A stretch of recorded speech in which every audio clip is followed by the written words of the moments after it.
कहेंगे क्योंकि ये बिरसा बाबा और विशेषकर उनकी धरती है, भगवान बिरसा मुंडा की धरती है, तो हम एक लाइन कहेंगे, बिरसा मुंडा की शहादत के बाद इस राज को क्या मिला? क्या माननीय मुख्यमंत्री उस कानून को मानते हैं? जी नहीं, धज्जियां उड़ाते हैं, उस कानून की धज्जियां उड़ाते हैं। उनका जमीन रांची में, उनका जमीन रामगढ़ में, उनका जमीन बोकारो में, उनका जमीन धनबाद में, उनका जमीन दुमका में, 5 जिला में हम जानते हैं, बाकी आप जानिए कि किसान का बेटा है। हमारा कौम भी जो कुर्मी का अर्थ आता है कोड़ना यानी मिट्टी कोड़ना, तो हमको भी लगता है चाहे आदिवासी की समस्या है, चाहे गैर आदिवासी रहे, मूलवासी रहे या ओबीसी रहे, किसी की रहे, पहली समस्या जमीन की है। आज हमारी जमीनों को जबरन कब्जा किया जा रहा है, आज जबरन हमारी जमीनों पर फैक्ट्री लगाई जा रही है, आज जबरन हमारी जमीनों पर सड़क पार किया जा रहा है। इसलिए हम लोग सबसे पहले जमीन कानूनों को सुधार करेंगे। अगर जमीन रहेगा तभी हम जिंदा रहेंगे, नहीं तो किसी रेलवे प्लेटफॉर्म में वो कटोरी लेके क्या बोलते हैं, गुलगुलिया, हालांकि माफी चाहते हैं शब्द के लिए, लेकिन जो सच्चाई है कहते हैं वो गुलगुलिया कोई बंजारा बोलता है, वही हमारा और आपका जीवन होगा। वो केवल वो कहते हैं हाथी के दांत खाने के अलग होते हैं, दिखाने के अलग है। तो माननीय हेमंत जो वो दिखाने के लिए दाढ़ी बढ़ाया है, पांव देखेगा यहाँ सेविंग हुआ है। पूरा समाज और एक तरफ मुख्यमंत्री, आपको नहीं लगता है अगर सच में अगर वो संथाल हितैषी ही होते हैं तो चंपे कुर्मी थोड़ी थे, चंपे सोरेन कुर्मी थोड़ी थे, चंपे सोरेन कोयरी तेली थोड़ी थे, चंपे सोरेन भी संथाल समाज के ही बेटे थे। अभी थोड़ा नया नया नियम कानून आया है, शब्द का थोड़ा पाबंदी है। जो लोग पकड़े जाएंगे वो कितना बड़ा वीआईपी का है ना रहे, गजाड़ में फेंक देंगे। और आज आपको फिर से कहेंगे, अगर झारखंड को बदलते हुए देखना चाहते हैं तो हम नहीं कह रहे हमारे लड़कों को, आप जिसको भी एमपी एमएलए सीएम बनाइए वो रिस्की होना चाहिए, रिस्की होना चाहिए। अगर वो रिस्की नहीं होगा, अगर उसमें अपने परिवार की चिंता होगी, जान का डर होगा, तो लिख के बोलते झारखंड नहीं बदलेगा, नहीं बदलेगा भैया। एचईसी का कब्जा है, टाटा का कब्जा है, चांडिल डैम 60 साल पुराना विषय है, हिंडाल्को में 50-60 साल पुराना विषय है, बीसीसीएल, सीसीएल, ईसीएल। अरे भाई आप सीधा उंगली से घी निकलेगा। यहाँ ऐसा सीएम चाहिए जिसके पास कलेजी नहीं कलेजा हो।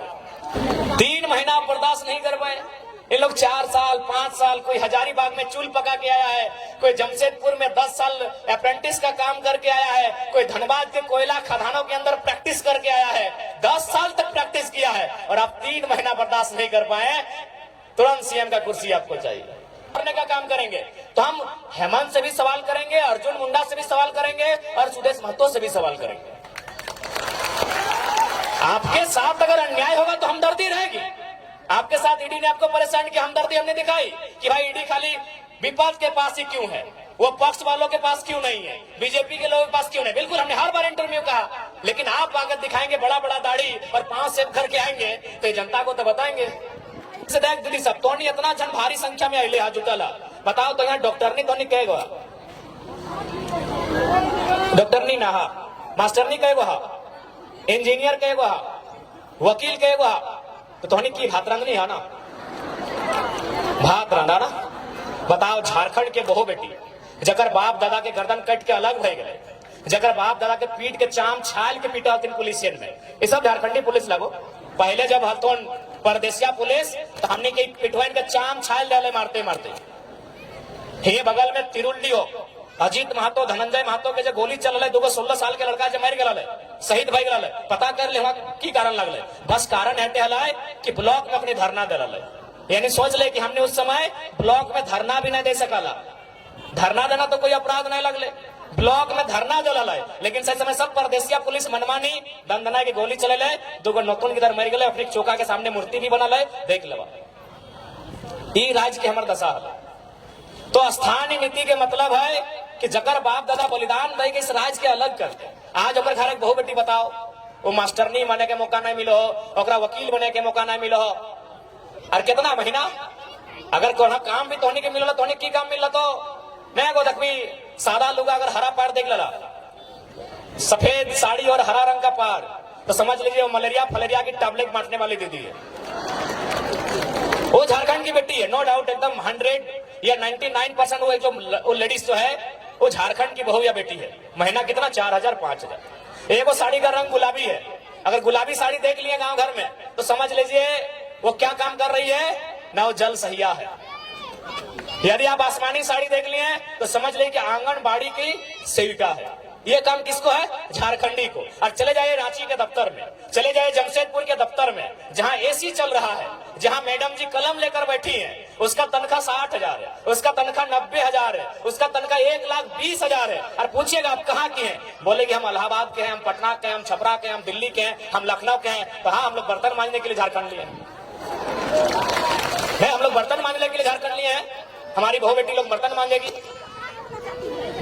नहीं, हम लोग बर्तन मांजे, हमारी दीदी लोग बर्तन मांजेगी। और ये हम नहीं कह रहे हैं, ये आंकड़े कह रहे हैं, सरकार के आंकड़े कह रहे हैं कि 75,000 झारखंड की 75,000, उसमें मैक्सिमम आदिवासी घर की बेटियां दिल्ली में, चेन्नई में, बंबई महानगरों में दाई का काम करती है। ये आंकड़े कहते हैं 75,000। यानी जिनके लिए राज बना है उनके घर की बहू बेटियां दिल्ली में जाके नौकरानी का काम करती है, और जिनका इस राज से वास्ता नहीं वो मलकती है, चमकती है और महारानी का काम करती है। ये हमारे राज्य की दुर्दशा है। हमें उन बहनों से भी शिकायत नहीं है, हमें शिकायत हमारी सरकार से। वो दिल्ली की बहन हो चाहे पटना की बहन हो, हमें उससे कोई शिकायत नहीं। शिकायत हमारी सरकार से है कि आप इस राज्य से बाहर लोगों को अवसर क्यों देंगे, क्यों देंगे? ये राज्य हमारा है, इस राज्य में गैर राज्यों को अवसर क्यों मिलेगा? अगर उनको ही अवसर देना था, यदि एचआर बन के यूपी के लोग ही आते, ठेकेदारी करने के लिए बिहार के लोग आते, नर्स बनने के लिए उड़ीसा के लोग आते, और यदि कंपनी को चलाने के लिए बंगाल के लोग आते, तो निर्मल महतो को गोली काहे चलाए थे भाई? निर्मल महतो क्या मने काहे शहादत दिए थे? काहे शहादत दिए थे निर्मल महतो, बताइए। आप आज ठेकेदारी के लिस्ट उठाइए, अरे आपको ताज्जुब होगा कि पीसीसी रोड का ठेका यूपी और बिहार के लोग लेते हैं। ये हम नहीं कह रहे, अखबार का कटिंग कह रहा है। 80% पीसीसी रोड का ठेकेदारी अब यूपी और बिहार के लोग झारखंड में करते हैं। तो झारखंड के लोग क्या करेंगे? देखो, जिनको हमारी बात बुरी लगती है लगे भैया, लेकिन जो जेन्युइन बात हम वही कहते हैं। हम आपके राज्य में एगो जल मीनार का ठेका नहीं ले सकते हैं, हम आपके राज्य में एगो नली का ठेका नहीं ले सकते हैं, और आप हमारे राज्य में 100 किलोमीटर 150 किलोमीटर तो पीसीसी तो टीसीसी रोड का ठेका लेते हैं। क्या है भाई, ये व्यवस्था कैसे चलेगी? ये कौन सी व्यवस्था है बताइए आप? ये कौन सी व्यवस्था है? ये कौन सा अलग झारखंड राज्य है? इसलिए झारखंड राज्य अलग नहीं हुआ। इसलिए आज हमारी लड़ाई किसी गैर राज्य से नहीं है। जो लोग गैर राज्य के हैं वो हमारे बड़े भाई समान है। हमने शुरू से कहा है, बिहार हमारा मंझला भाई है, बंगाल हमारा बड़ा भाई है, और उड़ीसा हमारा संजला भाई। हम तो छोटा भाई है, 4 भाई हम लोग। लेकिन ये भी तो नियम है, ये भी नियम है ना कि अगर 4 भाई में खेत का बंटवारा हो जाए तो क्या बड़ा भाई छोटा भाई का खेती करता है? सिंपल बात है भाई। यहाँ लड़ने झगड़ने की कोई बात ही नहीं है। यहाँ बिहारी झारखंडी और बंगाली झारखंडी करने की बात ही नहीं है। सिंपल सा बात है। अभी अगर 4 भाई में अगर जमीन का बंटवारा हो गया तो क्या बड़ा भाई जबरदस्ती छोटा भाई को खेत काट के ले जाएगा क्या? सिंपल सा बात है। तो बंटवारा हो चुका है। किसी के पास 94,000 वर्ग किलोमीटर है, किसी के पास 88,000 वर्ग किलोमीटर है, किसी के पास 1,55,000 वर्ग किलोमीटर है। हमारे पास सबसे कम 79,000 वर्ग किलोमीटर है। हमारी जमीन पे नजर नहीं गड़ाइए, हमारी जमीनों पे नजर नहीं गड़ाइए, हमारे खदानों पे जमीन नजर नहीं गड़ाइए, हमारे रोजगार पे नजर नहीं गड़ाइए, हमारी परंपरा हमारी संस्कृति पे नजर मत गड़ाइए। हमारी लड़ाई कहीं गलत नहीं है। क्योंकि हम लोग कमजोर हैं, इस बात को मानिए। क्योंकि ये निर्मलदा का दौर नहीं है, ये गुरु जी का दौर नहीं है, ये बिरसा भगवान का दौर नहीं है, पर हमारे नेताओं की गलती के कारण, हमारे नेताओं के लालच के कारण हम लोग हैं कमजोर। अब लालच ही कहिएगा ना। अब बताइए, नेताजी गए हैं आपके वोट से जीत के और पार्टनरशिप कर रहे हैं विष्णु अग्रवाल से। नाम आपको मालूम है, छोड़िए कि गलत बोल रहे हैं। अरे आपको पार्टनरशिप ही करना था तो दमयंती मुंडा से करते, देवेंद्र महतो से करते, जो लोग आपको वोट दिया। क्या गलत बोल रहे हैं? हमारे नेताओं की उदासीनता, हमारे नेताओं की स्वार्थ नीतियां आज हमारे इस राज्य को कंगाल कर रही है। आज देखिए, माननीय मुख्यमंत्री का उदाहरण लीजिए। क्या आपको लगता है, मैं आज आदिवासी समाज से ये सवाल करता हूं, और आदिवासी नहीं, आदिवासी में भी आप 35-36 प्रकार के समुदाय आते हैं, सवाल करता हूं, क्या पूरा समाज और एक तरफ मुख्यमंत्री, आपको नहीं लगता है अगर सच में अगर वो संथाल हितैषी ही होते हैं तो चंपई कुर्मी थोड़ी थे, चंपई सोरेन कुर्मी थोड़ी थे, चंपई सोरेन कोयरी तेली थोड़ी थे। चंपई सोरेन भी संथाल समाज के ही बेटे थे। 3 महीना बर्दाश्त नहीं हुआ, अरे खुद तो बाहर आ गए, भाभी को भी लड़ा दिए गांडे से। हम तो बोले आप उनकी वंशावली जारी कर दीजिए और अपना सीट जारी कर दिए, काहे वहां नया लड़का लोग तैयारी करेगा। 3 महीना बर्दाश्त नहीं कर पाए। इन लोग 4 साल 5 साल, कोई हजारीबाग में चूल पका के आया है, कोई जमशेदपुर में 10 साल अप्रेंटिस का काम करके आया है, कोई धनबाद के कोयला खदानों के अंदर प्रैक्टिस करके आया है, 10 साल तक प्रैक्टिस किया है और आप 3 महीना बर्दाश्त नहीं कर पाए, तुरंत सीएम का कुर्सी आपको चाहिए। और आके चुकी है थोड़ा सा लोग आके बहुत अच्छा माननीय मुख्यमंत्री जी दिखाने भी लगे, बड़ा बड़ा दाढ़ी पका पका के, जिसे जेल में सुविधा नहीं था। मैं आपको कहूंगा ध्यान से देखिएगा, वो केवल वो कहते हैं हाथी के दांत खाने के अलग होते हैं, दिखाने के अलग है। तो माननीय हेमंत दा जो वो दिखाने के लिए दाढ़ी बढ़ाया है, पांव देखिएगा यहाँ सेविंग हुआ है, पांव देखिएगा। क्योंकि लोग आपको बताएंगे कि जेल में सुविधा नहीं थी, जेल में हमारे साथ वहां भी अत्याचार हो रहा था, गरीब आदिवासी है वहां भी अत्याचार हो रहा था। ध्यान से उनके पांव को देखिएगा, ईमानदारी से बोल रहे आप चेक कीजिएगा, पांव का सेविंग हुआ है। ये दिखाना होगा ना भैया, आप नोट नहीं किए, आप भावनाओं में बह गए कि चलिए बाहर आ गए हैं। ठीक है, उनके प्रति अगर जेल में थे हमारी भी हमदर्दी है, लेकिन अगर वो राज को छलने का काम करेंगे, केवल अपने परिवार का जेब भरने का काम करेंगे, तो हम हेमंत से भी सवाल करेंगे, अर्जुन मुंडा से भी सवाल करेंगे और सुदेश महतो से भी सवाल करेंगे। आपके साथ अगर अन्याय होगा तो हमदर्दी रहेगी। आपके साथ ईडी ने आपको परेशान किया, हमदर्दी हमने दिखाई कि भाई ईडी खाली विपक्ष के पास ही क्यों है, वो पक्ष वालों के पास क्यों नहीं है, बीजेपी के लोगों के पास क्यों नहीं। बिल्कुल हमने हर बार इंटरव्यू कहा, लेकिन आप आकर दिखाएंगे बड़ा बड़ा दाढ़ी और पांव सेव करके आएंगे तो जनता को तो बताएंगे। तो इसलिए देखिए, उसके बाद सबसे महत्वपूर्ण, आज अगर इस राज को बचाना है, एकदम स्पष्ट जान लीजिए, अगर झारखंड राज्य को संरक्षण देना है, यदि झारखंड राज्य को सुरक्षित करना है, तो आपको ज्यादा नहीं सोचना है, ज्यादा दिल्ली बंबई और यह पूरे राज्य को नहीं सोचना है। आप बस झारखंड नाम को पढ़िए, उस झारखंड नाम बनने की जो उसके पीछे जो तथ्य है उसको समझिए, उस झारखंड राज्य के साथ जो फीलिंग्स है उसको समझिए। झारखंड, आप ज्यादा दिमाग मत दौड़ाइए। झारखंड यानी झारखंड, झाड़ मने ये देखिए पहाड़, झाड़ यानी जंगल, झाड़ यानी जंगल, यानी सबसे पहले अगर झारखंड को बनाना है तो वन कानून में सुधार कीजिए और बिल्कुल वनों को बचाइए। और दूसरा, अगर झारखंड को बचाना है तो खंड यानी जमीन, जमीन यानी सीएनटी का कानून, जमीन यानी सीएनटी का कानून, जमीन को बताइए। यदि झारखंड को बचाना है तो नौकरी तो बाद में होगा ही, नौकरी को हम सेकेंडरी मानते हैं, भले आप कैसा, आपका अपना ओपिनियन है, हम खेत को प्राइमरी मानते हैं। क्योंकि अगर हमारे पास अगर नौकरी नहीं रहेगी, जो कि संभव भी नहीं कि हर नौजवान के पास होगी, लेकिन हर नौजवान के पास उसके बाप के नाम से एक बपोती जमीन का टुकड़ा रहेगा। आज वर्तमान सरकार की क्या घोषणा पत्र में है कि जीएम लैंड क्या वो मालगुजारी रसीद कटाएंगे। जीएम लैंड शायद नौजवान नहीं समझते हैं, समझना चाहिए, क्योंकि नौजवान थोड़ा इंस्टाग्राम वाले हो गए, नौजवान थोड़ा फिल्टर वाले हो गए, नौजवान थोड़ा फेसबुक वाले हो गए, इसलिए पता नहीं जीएम लैंड समझते हैं कि नहीं। आज देखिए, चूल पका हुआ दादाजी लोग जीएम लैंड समझते हैं। जीएम लैंड यानी हमारे बपोती जमीन, जीएम लैंड। देखिए, यहीं से सवाल सुनिए, अभी तक रसीद नहीं कटा रहा है, सरकार का ये घोषणा था, उससे नुकसान क्या होगा सुनिए। पहला बात, जीएम लैंड किसी सरकार की नहीं है। हम तो स्पष्ट कहते हैं कि कोई भी जमीन किसी सरकार का नहीं है, कोई जमीन किसी सरकार का नहीं है। पता है क्यों? न सरकार बना है 15 अगस्त 1947 को आएंगे। आज देखिए, असूरी जनजाति, हमारे पास जो ट्राइब की लिस्ट है उसमें एक 8 लिस्ट है जिसमें प्रिमिटिव ट्राइब आते हैं, जिसमें असूरी जनजाति आती है। क्या आपको मालूम है असुर लोग अभी कहाँ है, कितनी संख्या में है, उनकी भाषा कहाँ है? नहीं, खत्म हो रहा है। क्योंकि देखिए, जैसे जैसे दूसरे राज्यों के लोग हमारे बीच आएंगे, नो डाउट मानसिक रूप से, हर स्तर से, बौद्धिक रूप से वो हमसे आधुनिकता के मामले में अच्छे हैं, हमसे अच्छा जीवन यापन करते हैं, तो उनके प्रेशर में, उनके दबाव में फाइनली दौर ऐसा आएगा कि हमारे लोग अपनी भाषा संस्कृति को खोते चले जाएंगे।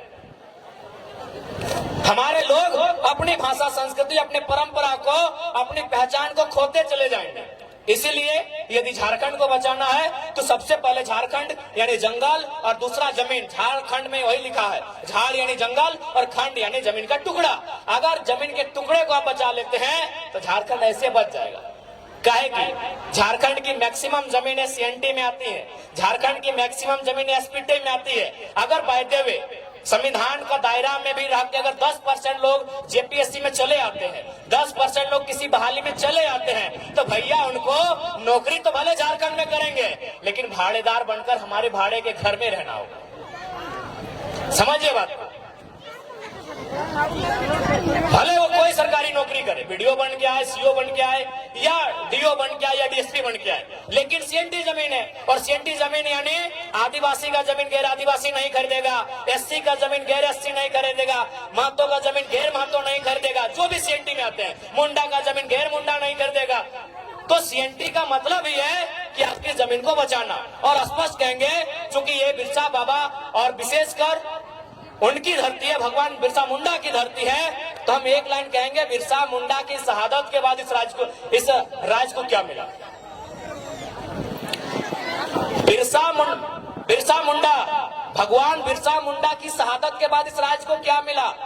दमन दीदी आप ही बताइए, एक लाइन में बताइए कि भगवान बिरसा मुंडा जैसे उनकी शहादत 1900 में हुई, पूरी 1900 में ना, जैसे उनकी शहादत 1900 में हुई, इस राज को क्या मिला? इस राज को मिला सीएनटी कानून। भगवान बिरसा मुंडा के शहादत के कारण इस राज को सीएनटी कानून मिला, क्योंकि उन्होंने अध्ययन किया कि बिरसा मुंडा क्यों लड़े। न बिरसा मुंडा लड़े दीकू के खिलाफ, बिरसा मुंडा लड़े यहाँ के जो लोग हैं आदिवासी मूलवासी, उनकी जमीनों को बचाने के लिए, उन जमीनों पे लगान ना देने के लिए। वह जमीन अंग्रेजों को नहीं देंगे, उस पे लगान नहीं देंगे, वह जमीन उनकी है, इसीलिए कानून बना सीएनटी। अब एक बात तय है, यदि आप भगवान बिरसा मुंडा को मानते हैं तो हेमंत सोरेन को नहीं मानना होगा। नहीं, आप तय कर लीजिए। हम तर्क दे रहे हैं, हम तर्क दे रहे हैं भैया, हम ऐसे आप ताली मत पीटिए, हम तर्क दे रहे हैं। विशेषकर हम आदिवासी समाज से कहेंगे, यदि बिरसा मुंडा आपका आदर्श है तो हेमंत सोरेन आदर्श नहीं है। क्यों नहीं मालूम है? क्योंकि बिरसा मुंडा एक सीएनटी कानून को समझिए, तो सीएनटी कानून में क्या कहता है कि आदिवासी, मैं आदिवासी पे ही बात करता हूँ, कि एक आदिवासी का जमीन एक आदिवासी खरीदेगा, एक आदिवासी का जमीन आदिवासी खरीदेगा, लेकिन उसी थाना में। चलिए उस समय थाना तब जिला बन गया है, या फिर हम प्रखंड मान लेते हैं। चलिए हम ऐसे कानून में क्या है नहीं मालूम है, हम सपोज दैट जिला ही मान लेते हैं कि एक आदिवासी का जमीन उसी जिला उसी प्रखंड के एक आदिवासी को खरीदना है। तो हेमंत सोरेन तो रामगढ़ जिला के थे, दुमका में क्या खरीदे? तर्क से बात कीजिए, ऐसे हवाई बात नहीं करेंगे। इसका मतलब वो बिरसा भगवान खुद नहीं मानते हैं। हेमंत सोरेन खुद देखिए, माला चढ़ाने से बिरसा भगवान के आप अनुयायी नहीं हो गए। अगर हेमंत सोरेन जी ने बिरसा भगवान पे माला चढ़ा दिया तो उसके अनुयायी नहीं हुए। वो चाहते क्या थे? वो उनके मरने के बाद जो कानून बना, क्या उस कानून को हेमंत सोरेन मानते हैं? मेरा एक ही सवाल है। बिरसा भगवान के मरने के बाद एक कानून बना, उस कानून का नाम है छोटा नागपुर टेनेंसी एक्ट। वो कानून तैयार होना स्टार्ट हुआ 1902 में और फाइनल हुआ नवंबर का महीना 1908 में। ये कानून बना बिरसा भगवान की शहादत के बाद। तो क्या माननीय मुख्यमंत्री उस कानून को मानते हैं? जी नहीं, धज्जियां उड़ाते हैं, उस कानून की धज्जियां उड़ाते हैं। उनका जमीन रांची में, उनका जमीन रामगढ़ में, उनका जमीन बोकारो में, उनका जमीन धनबाद में, उनका जमीन दुमका में, 5 जिला में हम जानते, बाकी आप जानिए, बाकी आप जानिए, बाकी भैया आप जानिए। देखिए, आज लोगों को हमसे हालत इसलिए खराब है कि हम सरल शब्दों में लोगों को बहुत गहरी और रहस्यमयी बातों को समझा देते हैं। जो बातें उलझी हैं उन बातों को सुलझाते हैं। इसीलिए आज हमें लोग जानते हैं कि ये लड़का लीडर तो है ही, साथ में टीचर का काम करता है। और समाज में आप लीडर पैदा होने दीजिए, टीचर पैदा मत होने दीजिए। इसीलिए लोग इतना केस करता है हम लोग के ऊपर। एक सिंपल सा बात है, हेमंत सोरेन आदरणीय मुख्यमंत्री, बड़े भाई उनको बोल रहे हैं, बिल्कुल बिरसा भगवान के सिद्धांतों को नहीं मानते हैं। अगर मानते हैं तो चलिए आपसे कहेंगे, आपने जिन वैसे भी आदिवासी का ही जमीन खरीदा, अभी कितना करोड़ों का था, बोकारो वाला तो पेपर भी देख लीजिए, कटिंग 20 करोड़ बताया जा रहा है उसका अनुमान। आप उस आदिवासी परिवार का जमीन वापस कीजिए, हम मानेंगे आप आदिवासी हितैषी भी हैं और आप बिरसा भगवान को मानने वाले भी हैं।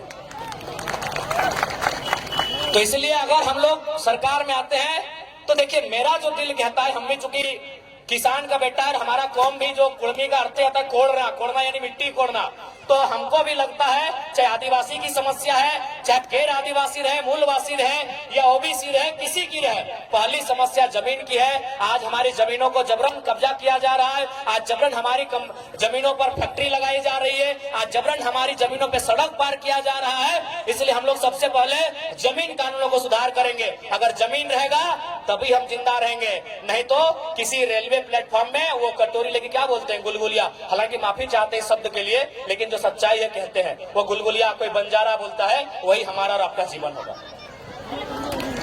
क्योंकि गुलगुलिया कोई नदी के किनारे पैदा नहीं हुए हैं, गुलगुलिया आकाश से टपके हुए लोग नहीं है, ना ही धरती को चीर के आए हैं, किसी और नर और नारी ने उनको जन्म दिया है। और वो नर नारी, उसका भी कहीं खेत खलिहान होगा, उसका भी कहीं बाग बगीचा होगा, लेकिन आज उसके पास नहीं है। शायद इसी प्रकार जैसा आज हमारे साथ हो रहा है, उसके साथ 100 साल पहले हुआ होगा। आज जिनको हम बंजारा कहते हैं, आज जिनको हम गुलगुलिया कहते हैं, आज जिनके पास मतलब सर ढकने के लिए छत नहीं है, जिनके पास कदम रखने के लिए एक बित्ता जमीन नहीं है, वो हमेशा ऐसे नहीं थे, वो हमेशा ऐसे नहीं थे। उनके पास भी इसी दुनिया में, इसी जहान में, किसी कोने में जरूर एक जमीन का टुकड़ा होगा, जहां उनके पूर्वजों का आशियाना होगा, जहां की सुबह और शाम वो अपने परिवार के साथ जीते होंगे, खाते होंगे, एक साथ रहते होंगे। लेकिन आज उनके पास कुछ नहीं है। चले जाइए रांची का रेलवे स्टेशन, चले जाइए धनबाद का रेलवे स्टेशन, चले जाइए कोई भी रेलवे स्टेशन, आपको मिलेंगे वो लोग। तो हम नहीं चाहते हैं कि झारखंड के लोगों की दशा ये हो। इसलिए अगर हम लोग गवर्नमेंट में आएंगे तो सबसे पहले यहाँ के जो जमीन कानून है मजबूती से लागू करेंगे, उनको और प्रभावी बनाएंगे, ताकि यहाँ के लोगों, भोले भाले लोगों की जमीन कोई हड़प ना ले।